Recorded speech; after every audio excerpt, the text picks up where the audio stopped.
Bonjour à tous, j'espère que vous allez très bien. Alors là aujourd'hui on est en train de désherber les oignons, alors de désherber de façon manuelle, d'arracher l'herbe à la main sur le rang.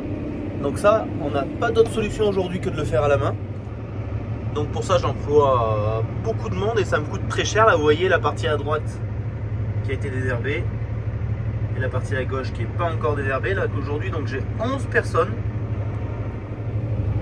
L'interligne, en fait, on peut se permettre, grâce à des machines, de venir gratter, de venir arracher l'herbe. Les machines, comme cette bineuse guidée par caméra, ça coûte très cher.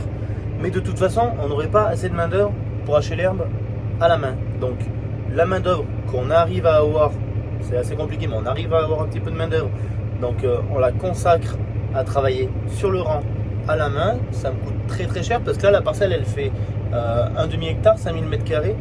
Sur un an, ça va me coûter à peu près 4500 €. Voilà, dans des oignons, ça me coûte ça, à peu près 9000 € par hectare de main d'œuvre juste pour arracher de l'herbe sur le rang, sur la ligne. Le persil, après, dès qu'ils ont fini ça, je vais les faire finir l'ail et les mettre dans le persil. L'ail, c'est beaucoup moins cher, c'est une centaine d'heures par hectare. Donc ça fait 1500 €. Après, je vais les mettre dans le persil. Le persil, c'est l'année dernière, c'est quelque chose comme 12 000 € par hectare que ça m'a coûté. Donc c'est très cher. Donc c'est quand même ce qui justifie, voilà les petits oignons, une fois qu'ils ont été désherbés à la main, c'est ce qui justifie pourquoi le bio, enfin en grande partie, pourquoi le bio coûte quand même bien plus cher que le conventionnel. Après je peux parler que de ce que je connais, voilà, donc je connais mes frais qui sont très exorbitants pour tenir mes champs propres en bio. En conventionnel, c'est vrai que on ne s'embêterait pas à faire passer du monde à la main. Un désherbant de synthèse, donc un désherbant chimique, ça coûterait, allez, 100 €, 200 € par hectare. Le champ serait propre, on n'aurait pas de main d'œuvre à gérer et ça serait beaucoup plus facile à appliquer. Alors, vous ne verrez vraiment pas opposer l'agriculture bio et l'agriculture conventionnelle. Pour moi, c'est deux façons de travailler complètement différentes. C'est vrai qu'aujourd'hui, l'agriculture conventionnelle est une agriculture très bien faite en France, on ne peut pas la critiquer, c'est une façon différente de travailler.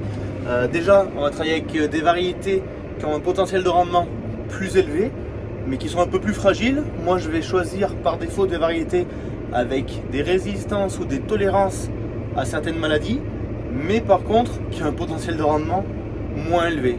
Donc, je vais payer une semence ou un plant un peu plus cher, je vais mettre beaucoup de frais de main d'œuvre pour tenir ma parcelle propre et à la fin j'aurai moins de rendement, d'une part parce que la variété sera moins prometteuse, elle aura moins de potentiel, d'autre part parce que je vais travailler avec des fumiers et des engrais organiques qui vont être plus difficiles à assimiler et moins efficaces qu'un engrais en granulé chimique qui a un effet starter. Dès qu'on met l'engrais chimique, 2, 3, 4 jours après une irrigation, la plante en bénéficie directement, alors que moi il va falloir attendre qu'il s'assimile et que l'azote soit disponible pour la plante. Donc voilà, comme vous comprenez, c'est deux façons de travailler complètement différentes, qui ne sont pas à mettre en opposition, qui sont complémentaires. Il y a des clients pour l'agriculture biologique, il y a des clients pour l'agriculture conventionnelle. Moi, j'ai toujours travaillé en bio. Quand j'ai fait mes stages, déjà j'avais, à partir de mes 14-15 ans, je faisais des stages sur des agricultures bio. Sur ma commune, il y a plus d'agriculture bio que d'agriculture conventionnelle. J'ai kiffé ça depuis que je suis gamin, donc je continue là-dedans. Je vous disais que pour les maladies, on essayait de choisir des variétés résistantes ou tolérantes, ce qui n'empêche pas qu'on arrive à avoir des maladies qui viennent, par exemple, au bord du mildiou sur le basilic, du mildiou sur la tomate, de la bactériose sur la tomate, de l'alternaria sur la tomate, du mildiou sur les oignons. Après, on a des ravageurs, on peut avoir du trips sur les oignons, des pucerons sur les tomates, des rhodorifores sur les pommes de terre, du taupin sur les pommes de terre. Donc en fait on passe notre temps à se battre contre des maladies et contre des ravageurs, et là en bio on n'a aucun moyen de lutte chimique qui serait efficace à 100%. Donc ça va être des techniques alternatives avec des produits naturels qui vont soit diminuer la pression de la maladie, qui vont diminuer la pression des ravageurs, mais on a rarement une efficacité à 100% et c'est des produits qui sont très chers, très onéreux. Voilà. Donc en fait, si on a une attaque, que ce soit d'un ravageur ou qu'on ait des plants qui tombent malades, le rendement va dégringoler et là c'est clairement de la perte sèche. Soyez sûr qu'on met toute notre énergie pour faire les plus beaux légumes, les plus belles plantes aromatiques, les plus belles céréales qui soient. C'est vrai aussi que finalement on crée de l'emploi. Malheureusement, peu de Français sont d'accord pour venir travailler dans les champs parce que c'est quelque chose de difficile et puis je pense que les Français sont pas habitués à ça, sans critiquer. Mais voilà, on a souvent 95% du temps c'est de la main d'œuvre étrangère qui est d'accord pour venir travailler pour nous en France.